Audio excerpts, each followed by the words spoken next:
एक गांव में रतन नाम का एक गरीब व्यक्ति रहता था। वो दिन रात दूसरों के खेतों में काम करता था, लेकिन फिर भी उसके घर में अक्सर भूख ही रहती थी। एक दिन उसकी पत्नी सुनीता रोते हुए बोली, हमारे हालात कब तक ऐसे ही रहेंगे रतन?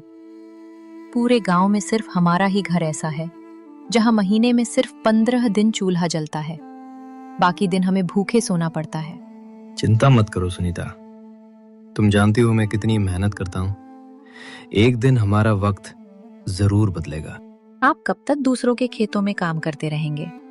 मैं आपसे सोना चांदी नहीं मांगती, बस इतना चाहती हूँ कि हम दोनों को पेट भर खाना मिल जाए।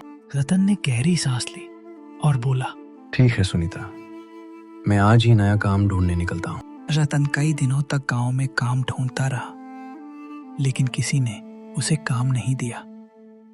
थक हार कर वह गांव के मुखिया के पास पहुंचा।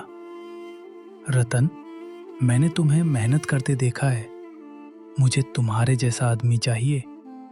आज से तुम मेरे भट्टे में काम करोगे। रतन बहुत खुश हो गया। एक दिन काम करते करते रतन बहुत थक गया। उसे बहुत तेज भूख लगी। उसे जगन के ढाबे का नाम याद आया। वो ढाबे पर पहुंच गया। भैया जल्दी से गर्मा गर्म दाल, देसी घी की रोटी और चावल लगा दो। कुछ ही देर में रतन ने भर पेट खाना खा लिया। फिर उसने पूछा, भैया कितने पैसे हुए? कालू, 700 रुपए। रतन, क्या 700 रुपए? कालू, ये जगन भाई का ढाबा है, यहाँ मंत्री तक खाना खाने आते हैं। रतन घबरा गया। मेरे पास इतने पैसे नहीं। इतना सुनते ही जगन गुस्से में आ गया। पैसे नहीं थे तो खाना क्यों खाया?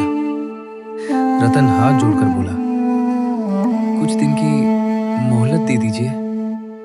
लेकिन जगन ने उसे धक्का दे दिया। फिर जगन और बिलवा ने मिलकर रतन को बुरी तरह पीट दिया। रतन रोता हुआ घर लौट गया। सुनीता ने रतन की हालत देखी। ये किसने किया?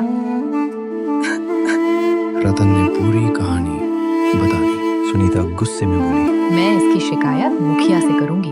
अगले दिन दोनों मुखिया के पास पहुंचे, लेकिन मुखिया ने भी रतन का साथ नहीं दिया। रतन दुखी होकर घर लौट गया। उस रात वो गुस्से में जंगल की ओर निकल गया। जंगल में एक व्यक्ति उससे मिला। उसने रतन को खाना दिया। रतन ने अपनी पूरी कहानी बता दी। वो व्यक्ति बोला, तुम बहुत अच्छे इंसान हो, मैं तुम्हारी मदद करूंगा। उसने एक जादुई थाली रतन को दी। इस थाली में तुम जो भी भोजन मांगोगे वो खुद बन जाएगा, लेकिन याद रखना 10 रुपए से ज्यादा मत लेना। रतन घर पहुंचा, सुनीता को सब बताया। अगले दिन उन्होंने घर में ही ढाबा खोल लिया। पहला ग्राहक आया। 1 प्लेट दाल मखनी। रतन ने थाली से मांग लिया। तुरंत खाना तैयार। कितने पैसे? 1 रुपए। ग्राहक हैरान रह गया। कुछ ही दिनों में रतन का ढाबा मशहूर हो गया। गरीबों की भीड़ लगने लगी। उधर जगन और बिलवा परेशान हो गए। उन्होंने रतन का राज पता करने की कोशिश की। एक दिन उन्होंने रतन को पकड़ लिया, मारपीट करके राज जान लिया। लेकिन जादुई थाली उनकी बात नहीं मानती थी। जगन ने चाल चली, हम इसमें जहर मिला देंगे। लेकिन मुखिया ने सब सुन लिया। पुलिस बुला ली। जगन और बिलवा गिरफ्तार हो गए। जगन ने माफी मांगी। रतन ने उसे माफ कर दिया। आज भी रतन का ढाबा चलता है और आज भी वो 1 रुपया में गरीबों को खाना खिलाता है।